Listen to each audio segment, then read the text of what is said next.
Okay.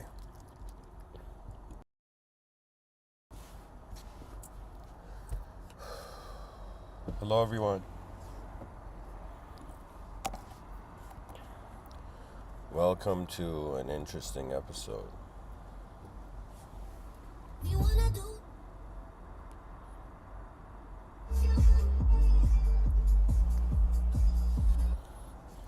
All right, just finding the music and I'll start it.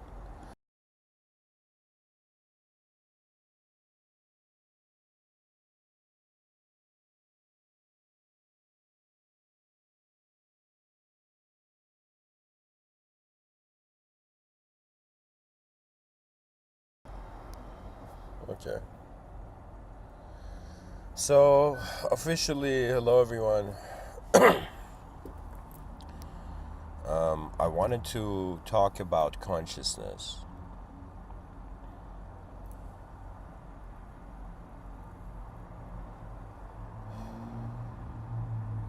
I wanted to talk about what it is, and I looked up online and I found 20 theories on consciousness.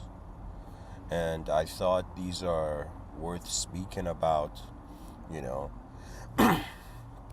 and anything that can help our species comprehend itself better is uh, a great act of service, I find. So,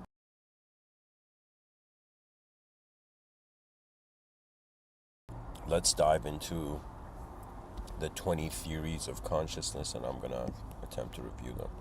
But first, I'm going to read what consciousness is. So, it says consciousness refers to the state of being aware of one's own existence and surroundings. It includes aspects such as perception, thoughts, emotions, and self awareness. It is the subjective experience of the world, which includes not only external stimuli, but also internal mental states such as thoughts and emotions. The concept of consciousness is difficult to define and understand, as it encompasses a wide range of phenomena that are not fully understood. It's complex, multifaceted, and can be approached from various perspectives such as philosophy, neuroscience, psychology, cognitive science, and more. The study of consciousness is still a field of active research, and many questions about it remain unanswered.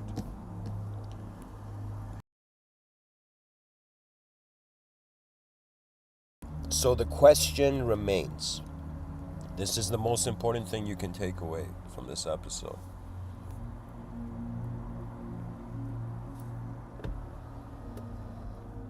That we're living in a world with unanswered questions. All right.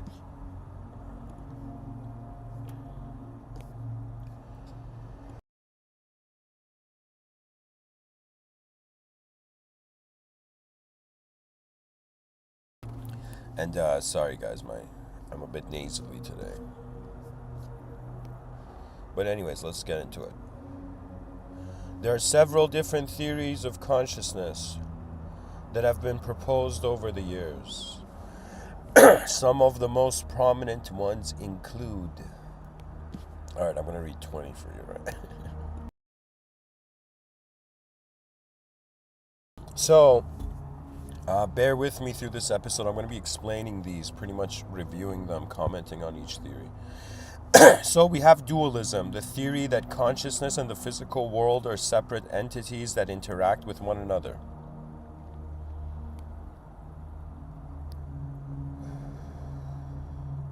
Dualism was made famous by René Descartes. And pretty much it's this approach that the mind is another dimension, or maybe even a completely different substance than the body. Right? So the mind and body are in different dimensions.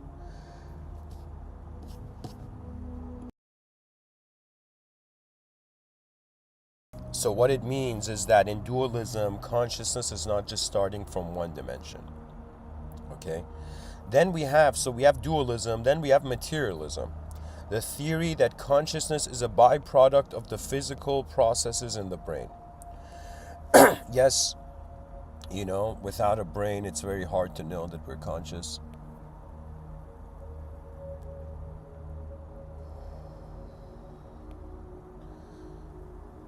I remember even hearing that they did these tests to see that if people could go outside of their bodies and see a piece of paper that was facing the ceiling. And evidently nobody could do it.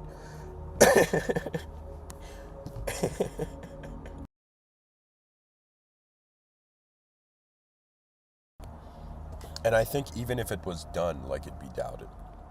But anyway, so we have dualism, we have materialism, then we have panpsychism.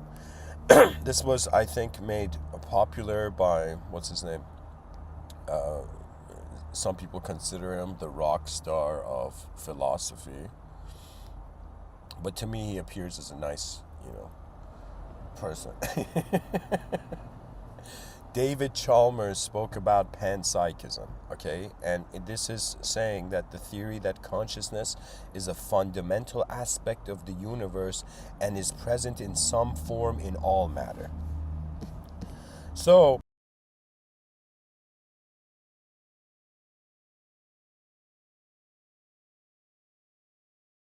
panpsychism is another way of saying that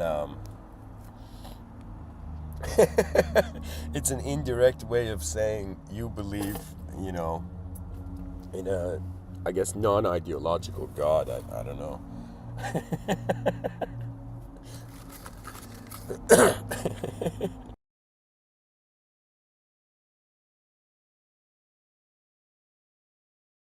The thing about panpsychism is that consciousness is in everywhere. So it means, like, this cup of coffee has consciousness, this car seat I'm sitting on has consciousness.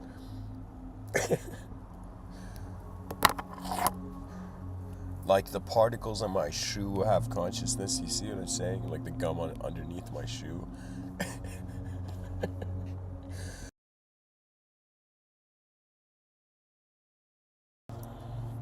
So, panpsychism. So, dualism. Consciousness is separate between a physical and a non-physical world, between two dimensions. Materialism. Consciousness is arising, is a byproduct, it's an effect of the physical processes in the brain. Panpsychism. Consciousness is a fundamental aspect of the universe, which means it's within, it's like in the essence of everything. Okay, then we have idealism.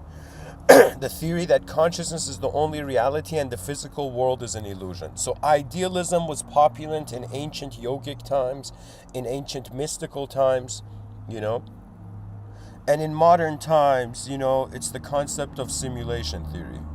Okay, and the simulation theory is another way of saying this is not the real place. It's like we're in the wrong room.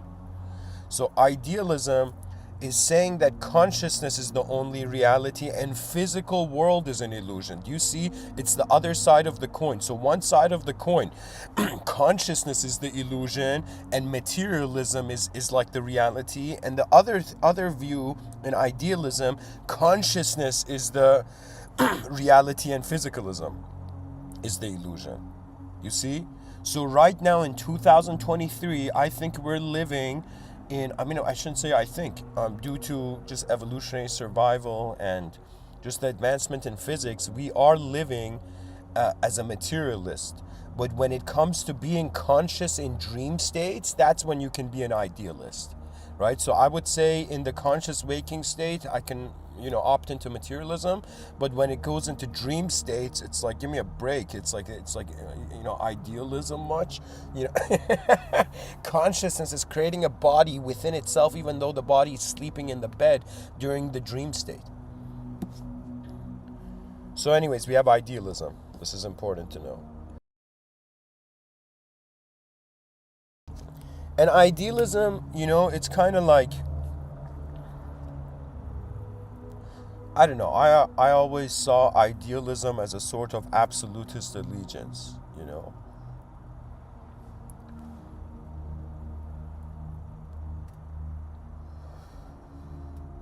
What ideal is becoming like the absolute?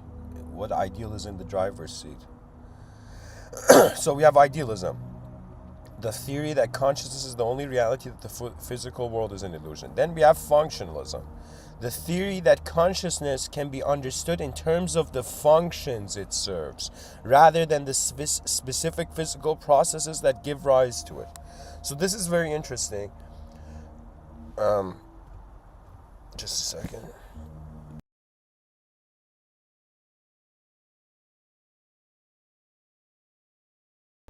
Why is functionalism interesting? Because we are treating consciousness like a verb rather than trying to understand it as if it's like a noun, you know.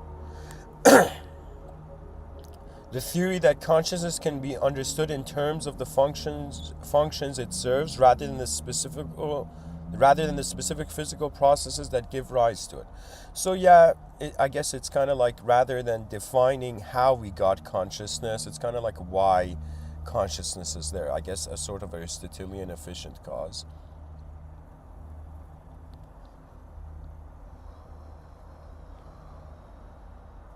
But anyways, functionalism. What function does consciousness have? And that's more important than the physical processes that give rise to it. Then we have the sixth. Oh my god, six. There's 14 more left. Quantum mind theory. The theory that consciousness is a product of quantum processes in the brain. There you go. You know, that's pretty badass. You know, imagine there was a materialist, right? And the materialist was like, you know, it comes from the brain, bro. You know, and then the quantum theorist was like, yeah, but from quantum states, bro. The materialist is like, come on. You know, I was about to get recognition, and the quantum mind theory comes. So quantum processes in the brain. Quantum, this is the way, at least I'm not a theoretical physicist, but I've tried to acquaint myself with it. So the thing is, there's this idea that we use quantum theory, quantum physics to comprehend the microcosm, the small, the very small, and we use Einstein's general relativity to comprehend the big, right? So in quantum states, I think there reaches a point where time is not a factor, or the reality of time is different. And it could also have to do with the observer effect and all that. But anyways, quantum mind theory of consciousness. Consciousness is starting from quantum processes in the brain, not just, you know, neurochemical processes, even like prior. Then we have the integrated information theory. This is the seventh theory I'm reading from this list. It says consciousness arises from the integrated nature of the information processing in the brain. Okay, sure. As if it's like, rather than us being able to specify what is causing consciousness to be a specific thing, we're seeing it as a sort of network leading to the consciousness. So multiple variables need to be in place, right? So quantum mind theory is also similar to, I guess, coherentism when we're trying to approach the idea of the infinite regress, you know. Which is another way of saying cause and effect. Like the original cause was a network. It was as if it was as if, like, imagine we have thing A and thing B and thing A, thing B and thing C, and thing A, B, C. They were both caused. We're trying to individually find how they were caused, but they were as a network caused. They emerged together as a series of events, rather than one event leading to all the other events, you know.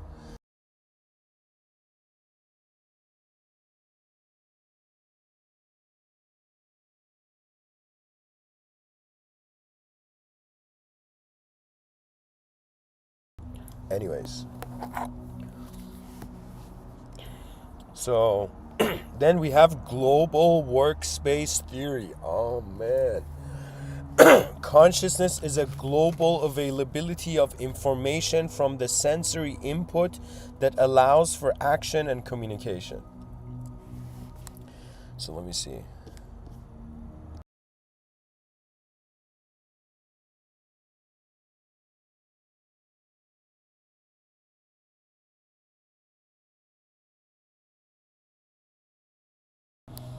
So, excuse me.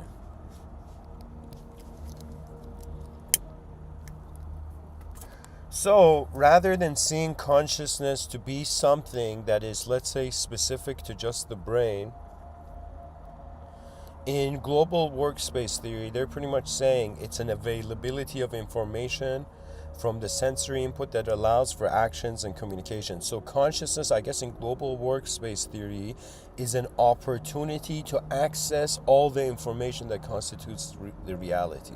So what it is I guess they're pretty much saying we are trying to wonder what consciousness is, and we are judging it based on its potential. So global workspace theory, I guess the potential of consciousness is becoming its definition somehow.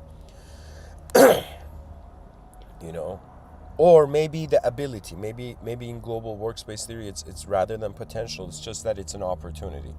You know, an opportunity. That means consciousness is something that has an opportunity to access all information, all global available information from a sensory position, right? So global workspace theory, let's keep going.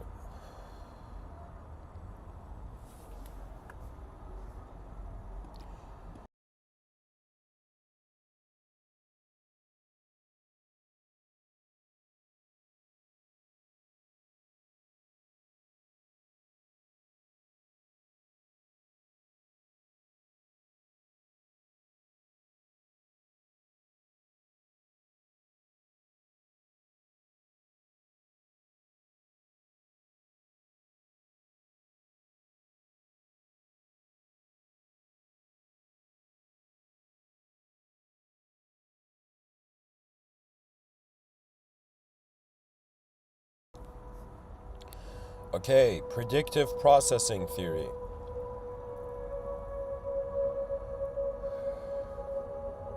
The theory that the brain generates predictions about the environment and that consciousness arises from the residual differences between these predictions and the actual sensory input.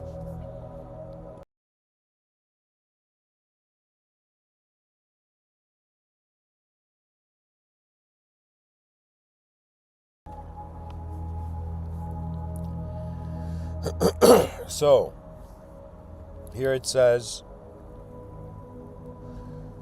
so the brain is strategizing in the inner realms, creating strategies, ways to live, ways to actualize. And it says, and that consciousness arises from the residual differences between the predictions and the actual sensory input.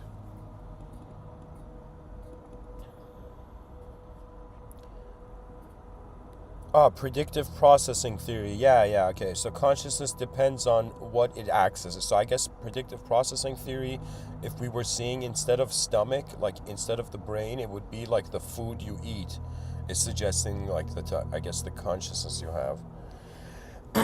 Consciousness arises from the residual differences between these predictions. So the brain is constantly strategizing and receiving information, and the differences between its strategies. So yeah, predictive processing theory makes, I think this is a dope theory. So what it is saying is that the brain is making endless strategies, and its ability to compare the inner strategies it makes before it externalizes leads to the consciousness that allows it to externalize.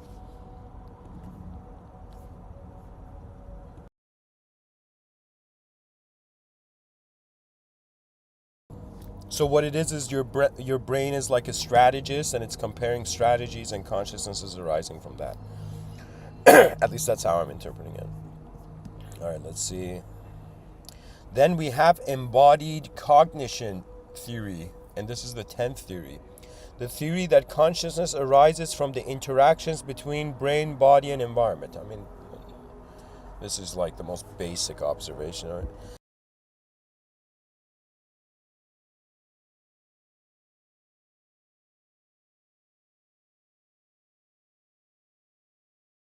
So, what is it? It's pretty much people were looking for specific reasoning, and somebody's like, yo, it's all of it. You know, the theory that consciousness arises from the interactions between the brain, body, and environment. Yeah. Without a world, without a body, what are we conscious of? What are we conscious to? What are we conscious as?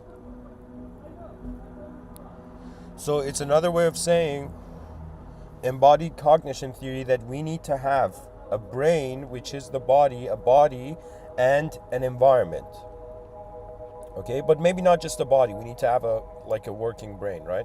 So brain, body, and environment, three factors that are kind of like the three, you know, legs that hold consciousness if it was a stool.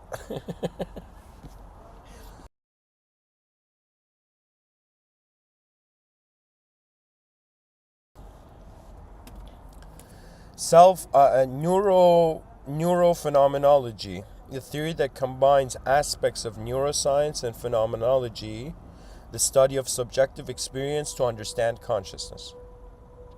Yeah, this is probably the closest. Neurophenomenology.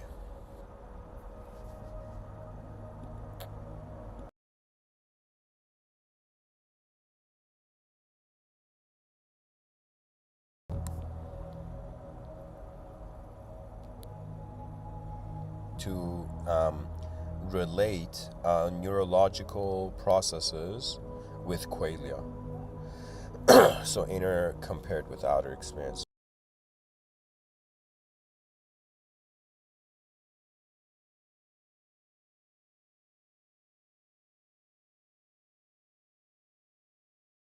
To discover consciousness is very difficult because we change our states, and in changing our state, we change the context.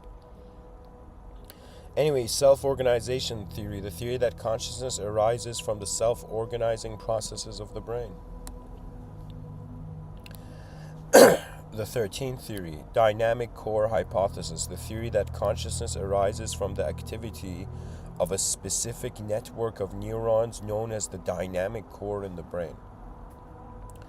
There you go. So, it could be from the brain only. In activism, the theory that consciousness arises from the active engagement of organisms with their environment. 100% I'm going to wear this jersey in activism.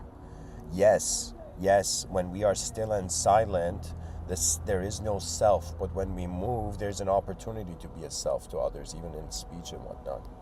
So it's so important to realize that in stillness and silence, sure, I mean the person could be like, I'm standing in an art gallery staring at the Mona Lisa, like it's like a moment of stillness and silence. But I think this activism means that it's like consciousness is an engagement. If I was to look at wonder about consciousness, to me, it's a type of intelligence that's here to interact with the world and to organize information. Because why is the free will making decisions? Why is the free will giving an organism an ability to make a decision that is different than its environment? It's a suggestion that free will was a revolution against the ecosystem, which we became victorious in, you know? Anyways, we have subjective integration theory. Consciousness arises as a result of the integration of different subjective experiences with an individual. I mean, sure, in order to be a person, you need more than one memory. So the brain has to be able to copy paste itself, or has to be able to replicate itself more than once to be able to have something to compare itself off, you know.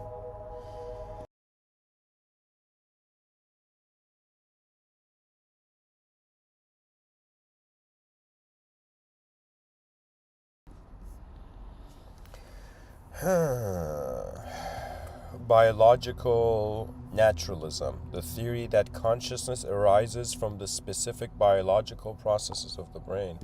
Okay, I think some of these theories are just, branches of materialism. Extended mind theory, the theory that consciousness is not limited to the brain, but can also include external resources such as tools and technology. I mean, sure, we're going to experience this in the future.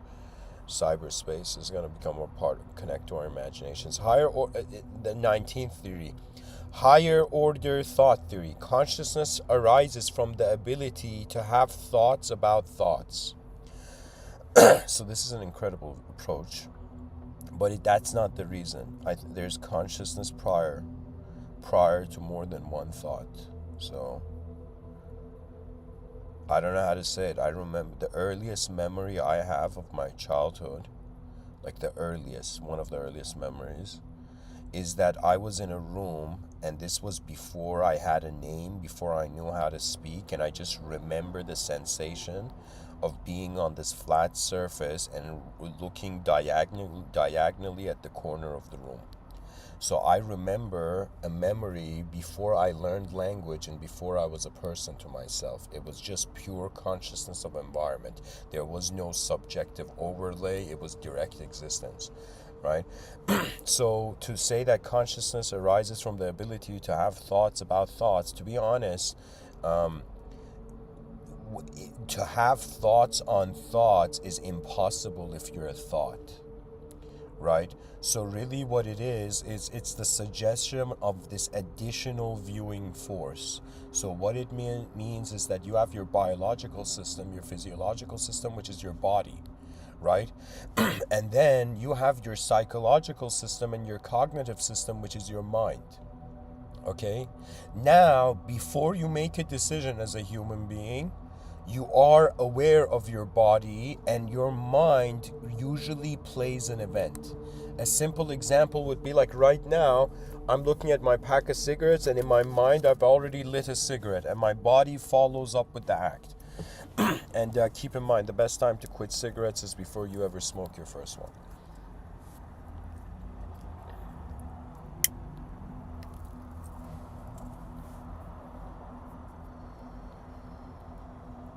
So, in higher order thought theory, they're pretty much we're saying, okay, there's an intelligence capable of organizing and prioritizing different specified and segmented values from the moment. So this ability to be able to have thought on a thought is consciousness, because to have a thought on a thought is the closest way through the concept of thoughts to create the idea of an observer.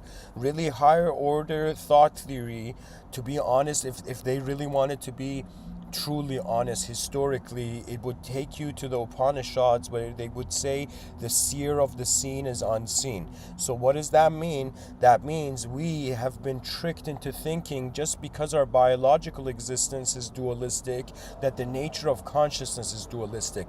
But it is not dualistic. It is the third variable in the moment that is constituting the being.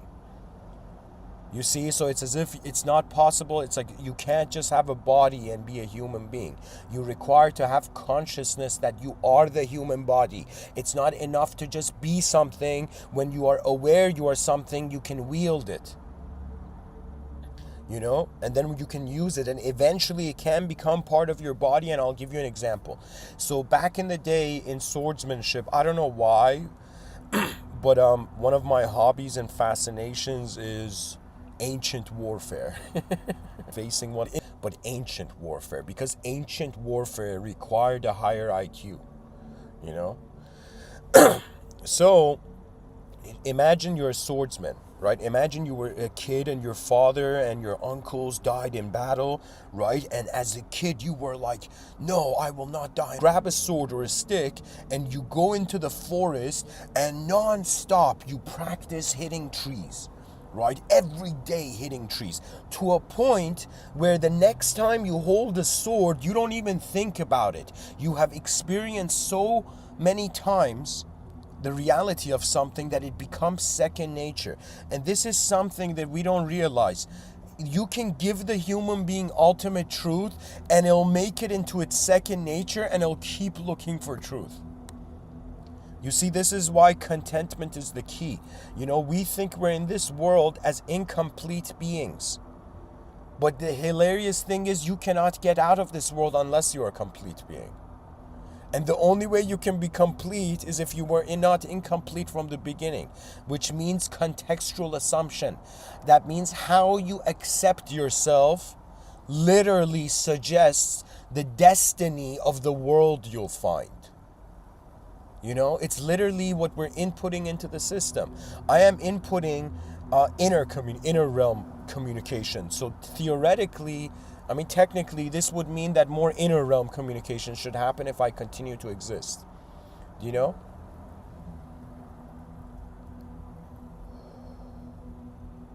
I don't know what it is, but the species has to get this ball going, you know, ball rolling. You know, as the wheels of the car begin moving, as we begin to hear the sounds of the engine, the work begins. You know, there was a time where I asked myself, what am I doing in this world? What am I doing? You know, I mean, from the perspective of a spiritual eternal being, imagine like not a temporary being at work being like, what am I doing here? You know, but rather an eternal being being like, what am I doing endlessly temporarily existing to myself? Why am I experiencing something that I am not aware of? Right? And that's why we human beings are here, to notice what we don't know, not to learn what we, you know, can know only. You know, it's the unknown. We're here to interact with a different dimension. If you look at all the other species, they're still in a dimension. They haven't realized there's other dimensions and approaches to the moment. You know?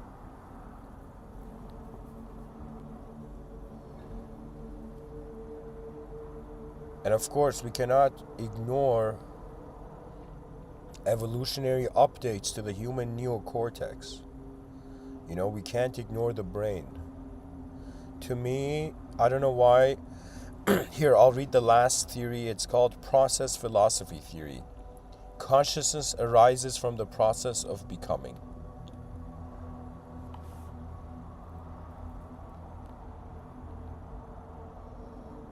Here it says, it's worth noting that some theories have subsets or variations, and sometimes theories can overlap with each other. Some theories have more empirical support than others, and some are considered more speculative. Also, these theories don't capture the full complexity of consciousness, and some theories are not exclusive to each other. Yeah, guys, it's pretty much something cool is happening. We're trying to figure out why it's happening, but we can't separate ourselves from how the world is, right? So it's as if, like, if I separate myself, it would be like my body, my mind, my soul, the world, God, you know, super separation, you know. But if I didn't separate it, I would just be a completed moment. You see, it could be that when we identify as the world, we feel complete. When we identify as an individual in the world, we will forever be incomplete. So we have an option as human beings, right? This consciousness is giving us choice. Choice is giving us experience, specific experiences.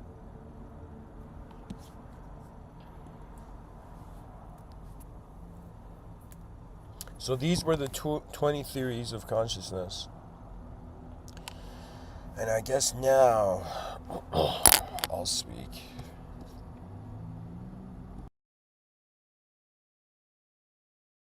About what I think is going on.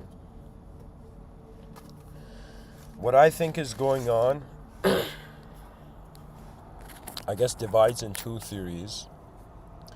One view is very similar to the Patanjali Yoga Sutras, where they say this world is the shadow of the real world. So when I started treating this planet, this world, not as the main event, I did notice something shift about karma. I noticed that the permission of movement shifted. See, so many people like to be egos. So many people like to be powerful individuals. So many people want to be masters of their reality. But they don't understand that the world takes way more energy than just your individual consciousness.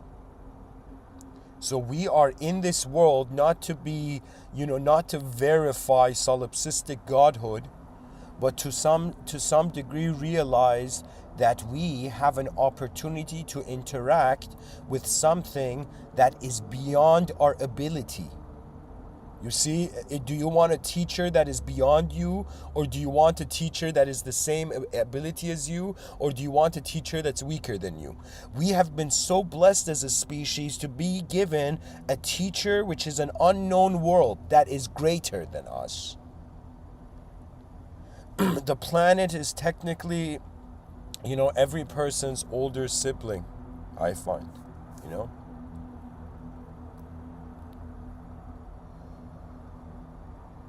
It's a friend. It's an ally. What else can your world be? Your mind is authorizing conception, conceptual design.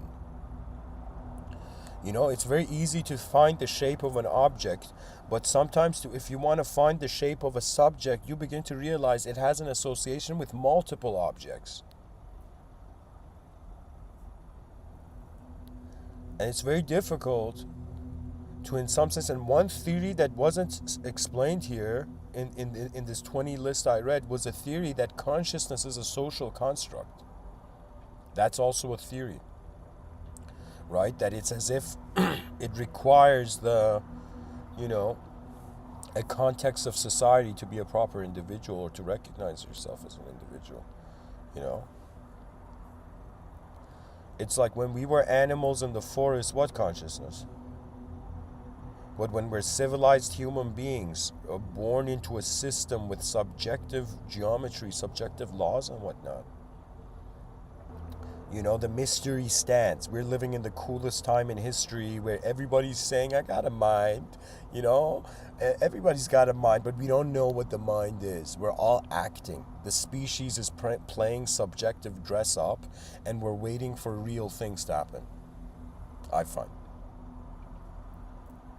I have wondered about my consciousness. I have tried observing myself in dream states. There was a time where I think it was like 2 days. For 2 days, this was years ago, I decided to try lucid dreaming. And so I went into this lucid dream, and a way you test the lucid dream is that you close your nose in the dream, and if you can still hear yourself breathing, you're conscious in the dream. Right? So I tried this, and I walked around in a dream state. And that dream state was very different because it was like a hallucination of the brain, because the nature of the walls and everything was different, you know? So what it is we have a brain that in our dream states shows us that it has an ability to access unworldly qualia, otherworldly experiences. So if we can have an out of this world dream, and then we wake up and we think we woke up from the dream, what if the daydreaming never stops? Just like the heart. You know, what if a subjective dimension to reality, it cannot be, I don't know. I've wondered, who am I in my dreams? I've noticed I have a different body. Sometimes in my dreams, I remember I've had 2 dreams where I was in a different school. Like the dream felt like a different parallel reality, and I was a student of a completely different school and a culture. This was years ago, right? And it was such a strange feeling. It felt like I was in my dream, I was getting to see like a parallel version of my own self, right? Who knows, maybe in the unconscious, like maybe on the conscious side of the coin, we're like, yo, my brain is creating one sense of self and I'm being that sense of self peacefully on earth. But what if unconsciously and subconsciously, the brain is infinitely creating versions of self to figure out which self it wants? Just like somebody who doesn't know what clothing to wear, right? Similarly, what if the brain doesn't know what to wear or what it is, so till the end of time, it's bent up in discovering itself. What I think consciousness is a force of discovery. It's that force within us that wants to discover things because it doesn't know what it is. It's kind of very mythological to some degree. Imagine a being that can never know what it is, but is condemned to know what it is till the end of time. Kind of like, oh fuck, what was that? Excuse my language. Oh my god, excuse my language. There was this guy. What's his name? Perseus, Atlas, I don't know which one it was. It was this guy in Greek mythology who had to push this, I think it was Atlas. He would have to push this boulder up this hill, and then this eagle would come and eat his liver, and then he would fall down, the boulder would fall down, and then he would have to carry the boulder up again, right? Something like that. So I feel we are this unknown intelligence that is programmed to want to know itself, to be able to utilize itself, but because it cannot know itself in its limited dimension, till the end of time, it's going to think it's incomplete. Why? Because it didn't want to change the context, but only wanted to change the concepts. Look at our incredible, theoretical physicists, just thinking of changing things conceptually without changing the context of reality. Because in order to change the context of reality, you might have to go against history. The history of conviction. That means it's like we're not just born on a world where people wake up and making new decisions every day. People are conditioned. Society is like the grip, and people are like what's in its grip. Okay? And we think we are free, and it's not that there's anti-freedom movements. I'm not saying like there's shadow governments and all that, because that's irrelevant. There are natural forces. There are invisible governments, but not visible to the human being, beyond human. And what they are forces. So we are like the intelligence of a force in shape, and there are intelligent forces before shape which give the permission of shape. This is why certain beings, if they have an authorization from above, they're untouched in the outer realms, technically. Because it's another way of saying their consciousness is not broadcast from a world where they can die in. Their consciousness doesn't have that strategy. That means an intelligent being. We're an intelligence in an unknown world. And what strategy? And it has used many strategies, numerous things people have said, only to realize that it's meant to be a new discovery. And I have this theory that people will not enjoy anything that their life force doesn't push, that doesn't move. Just like the lion has to hunt its prey, I think deep down somebody could come and give so many talks to others, but really the guru you're looking for is who you're going to see in the mirror tomorrow. What kind of memories as a conscious entity are you trying to create? This is what I didn't understand when I was younger. If I was younger, if I had a time machine, I'd go back in time and just, smack myself in the back of the head, like hilariously. Just smack myself, and just leave. Can you imagine like your future self getting a time machine, coming back to you, slapping you in the head, and then going back and you're like, what was that for? And the reason is because I did not understand how I felt about myself and who I thought I was projecting the self that would become my memory tomorrow. So whoever you are, and especially if you're a younger being, you have not entered this world and you have not emerged in this system to be in some sense defeated by the system. That's the stupidest thing ever. 4.5 billion years of evolution, so nothing happens. How stupid is the planet? But no, there is an intent. Okay, there's rhythms. You see, the planet is accumulating. Just like that kid grabbing a stick and practicing swordsmanship on trees, the planet, hilariously, some sort of field-like, let's say cloud-like intelligence, right?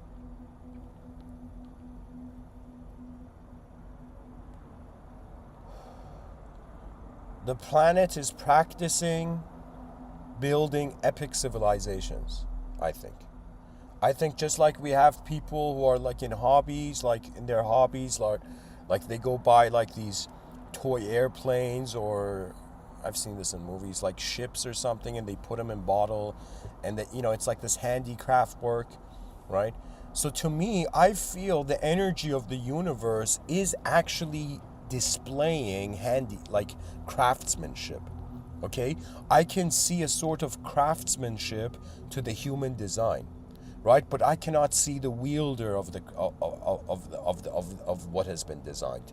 So what it is it's like, imagine you go to a car show and they reveal the newest car design. So similarly, you have entered a world show, and in this world show they have revealed the newest design. You are the newest design. You are the newest, human being. Okay, you might be like a 90-year-old man hearing me, but technically compared to, nobody like you has ever existed. So technically you are new, you know. Somebody could come and say, Mr. Within, you don't deserve to talk, da da da da da. And I'll be like, what? You have my eyes? Can you share my eyes? Or is it the responsibility of each being to give and take? You see, I wondered, is the point of life giving or taking? Because if the point of life is taking, then morality goes out of the door, and you're like, fuck this, we're all gonna die anyways. I'm just gonna take, screw the weak, alpha, alpha, alpha. I'm gonna bulldozer the weak, and build my empire,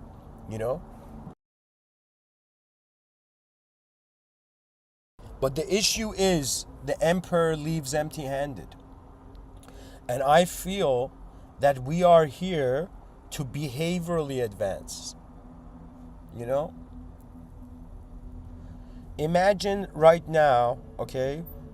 Imagine instead of money, okay, where they say 1% like of the world's population has the most money, right? On the planet. So imagine instead of money if it was food. Imagine that instead of money, I mean, it's in some sense just there was no such thing as money and it was just food. And imagine 1% of the population were like incredibly obese, and they were in some sense ruling the rest of the population. It's like at that point people would get angry and would be like, no, food is an essential requirement. Right? It is more important than to play a game with, to play an economical game with, right? But because food is not the main thing, because money is the secondary item, do you see what I'm saying? It's the secondary thing, you buy into it. But because it's not the primary essential resource, you don't. Do you see what I'm saying? That means, what I'm trying to say is, if it was anything else other than money, if it was water or if it was food, the species would be freaking out right now. But because it's an abstract value, what can you do? Do you see what I'm saying? And I'm not saying this because I'm like, yo, there's evil people and good people. There has been fools from the beginning of time. Our species has learned from its mistakes, right? But the issue is now the mistakes have become people,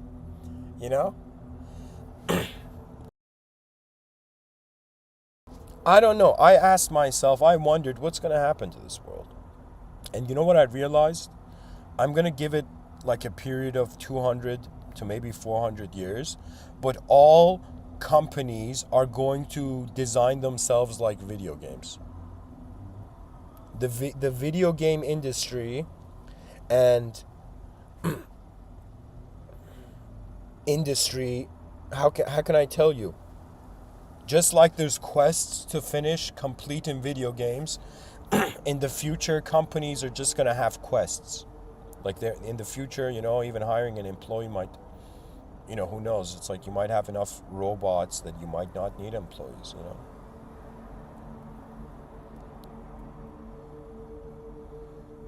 That's the thing about life. The things we repeat often end up becoming automated. And we have repeated being human. So if most likely, that's what human beings do, right? We used to walk Then we got on horses. We used to go on horses. Then we built cars. What is this saying? Things that would take us human energy to do are now being done without human energy. So most likely, what is free, individual human consciousness and free will in the future has the danger of becoming such an automated process that you will be a conscious entity, but you won't know you're a conscious entity.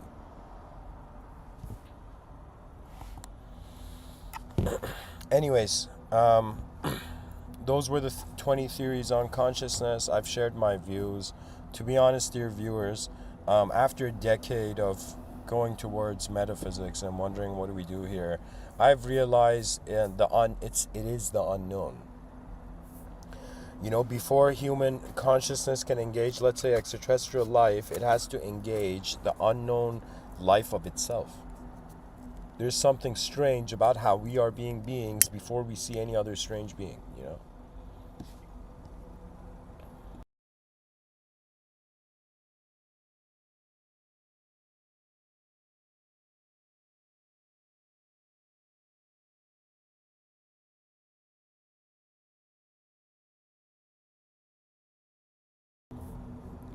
Anyways,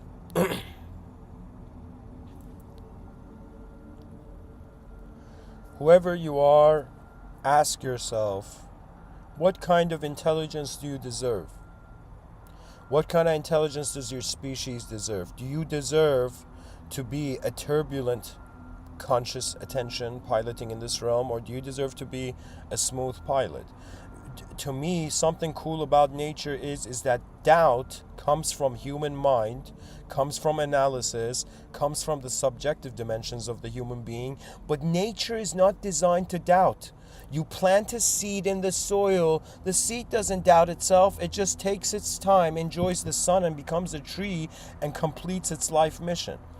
And so our faster paced inner subjective life has made us unnaturally, has made us discontent or not content with accepting our natural growing pace as an organism.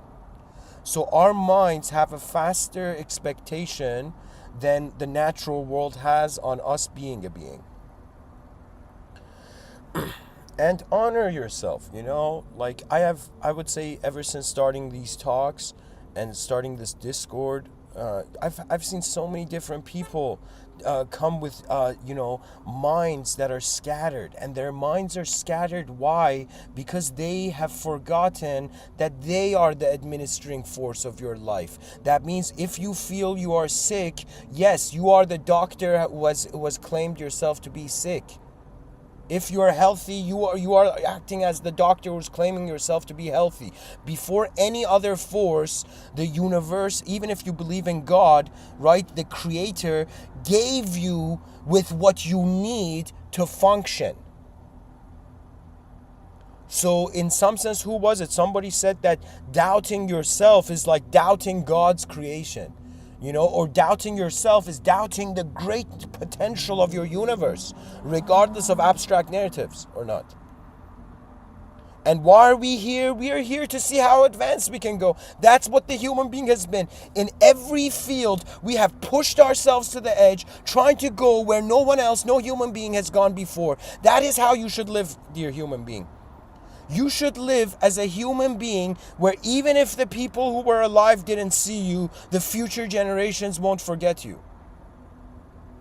You're there, your efforts are, your contributions are there in how the wind blows, in how the earth is held, in how happy the people are. And once you learn to live for more than yourself, that's when you suddenly understand politeness. That's when you understand decency. That's when you understand that there's other eyes moving in the world. And until you have understood that there are other divine agents in your workspace, you will most likely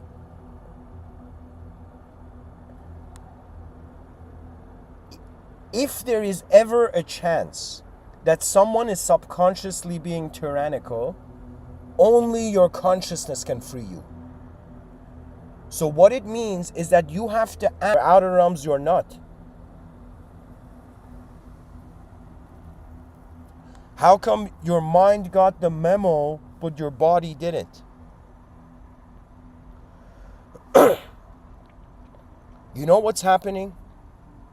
It's weakness.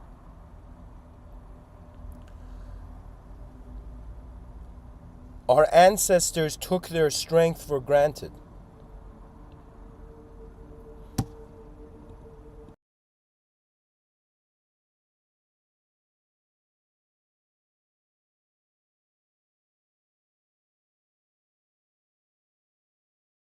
Anyways,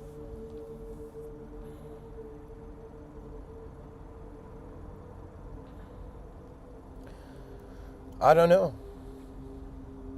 And you know, when I was younger, I didn't like that statement. But now, it is the next chapter. I actually think, as a human being, I have experienced the known realm, the known self and the known world. And giving these talks in this lifetime, I've experienced the unknown self, and the unknown world is the same as the trust of the unknown self. So I guess I have reached a point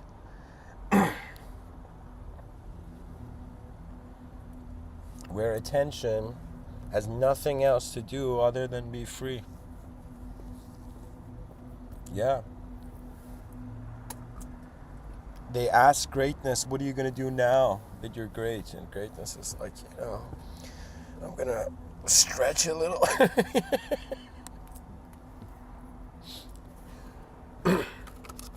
Anyways, thanks for listening.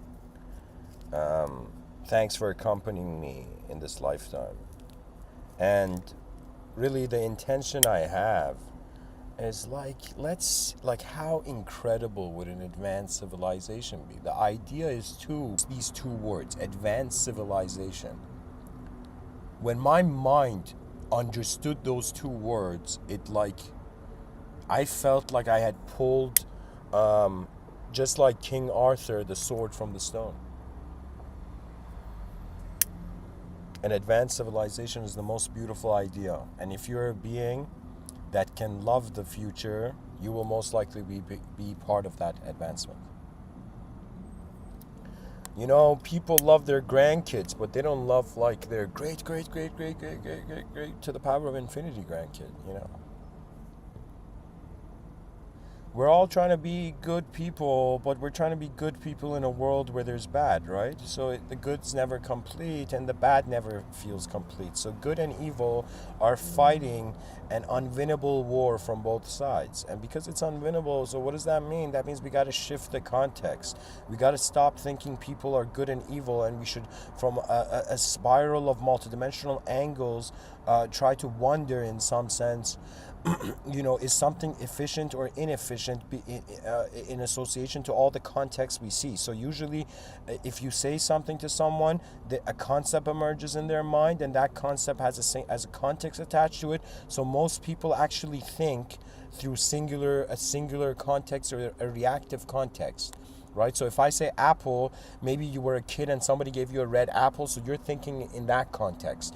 But let's say if I said, imagine an apple, if you were someone who was let's say your mind was thinking through multiple contexts, you would be like, what kind of apple? Do you want me to imagine like a green apple, a red apple, a gala apple? It's like, what do you want?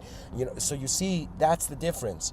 The difference is that we're all creatures, intelligence that receives information, but through how many contexts do we process the information before having a sort of decision of analysis? So wonder about your eyes, dear viewer, and wonder about the hidden greatness that the world awaits to show us, really. Sometimes I feel human beings are waiting for the world, and the world is waiting for the human being,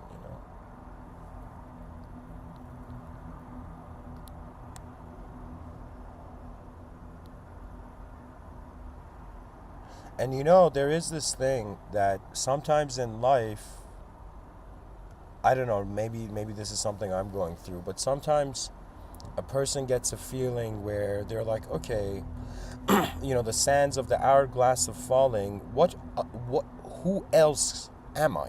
Or what else am I? Or what else can I be? You know?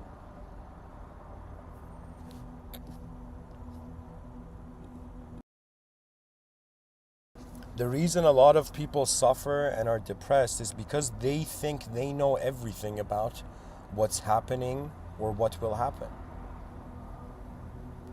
The thing about life is that it's designed so that no one person can act like a god. You can't be a god, or then there would be nothing to learn from, right? Because a god is the closest thing to the idea of a perfect being, and it's a being that has control over the reality. So it's as if a god cannot get surprised, but perhaps the creation of a god can. And that's the privilege, you know? It's like parents trying to hold a surprise birthday party for their children, and the child incarnates, lives 100 years of life, and then afterwards it's like, no way, you know? It's like the world is bigger than my eyes, and my eyes just realized it? No way. Anyways, thank you for listening. And if you want to live for life, live for life. Serve life.